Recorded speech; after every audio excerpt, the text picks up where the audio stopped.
নেতাজি সুভাষচন্দ্র বসু জন্মদিন বা পরাক্রম দিবস 23শে জানুয়ারি পালন করা হয় ভারতের পশ্চিমবঙ্গ, ত্রিপুরা, আসাম, ঝাড়খণ্ড এবং ওড়িশা রাজ্যে, এবং এই রাজ্যগুলির একটি সরকারি ছুটির দিনও বটে।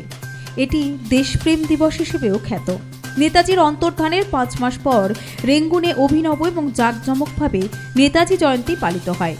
কলকাতায় এই দিন নেতাজির বাড়ি নেতাজি ভবনে বর্ণাঢ্য অনুষ্ঠানের আয়োজন করা হয়। নেতাজি পরিবারের আদি বাসস্থান দক্ষিণ 24 পরগনার সুভাষ গ্রামেও বিশেষ অনুষ্ঠান অনুষ্ঠিত হয় এই দিন। পশ্চিমবঙ্গ রাজ্য সরকারের পক্ষ থেকে কলকাতার রেড রোডের নেতাজি মূর্তির সামনে বিশেষ কুচকাওয়াজ ও সাংস্কৃতিক অনুষ্ঠানও হয়। সারা ভারত ফরওয়ার্ড ব্লক ও সুভাষচন্দ্র বসুর পরিবার নেতাজির জন্মদিনটি ভারতে দেশপ্রেম দিবস এবং মমতা বন্দ্যোপাধ্যায় এটিকে দেশনায়ক দিবস হিসেবে পালন করেন। একই সঙ্গে জাতীয় ছুটি হিসেবেও ঘোষণা করার জন্য ভারতের কেন্দ্রীয় সরকারের কাছে আবেদন করা হয়েছে, কিন্তু রাজনৈতিক কারণে সেই দাবি দুটো আজও পূরণ করা হয়নি। দেশের ও জাতির মহাত্মা নেতাজি সুভাষচন্দ্র বসুর জন্মদিন প্রতি বছর পালিত হয় 23শে জানুয়ারি।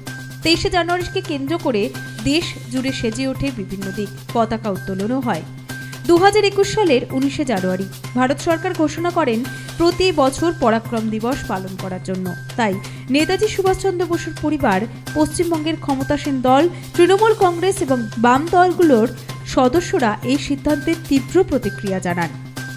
Bureau report, Nobel Bangla.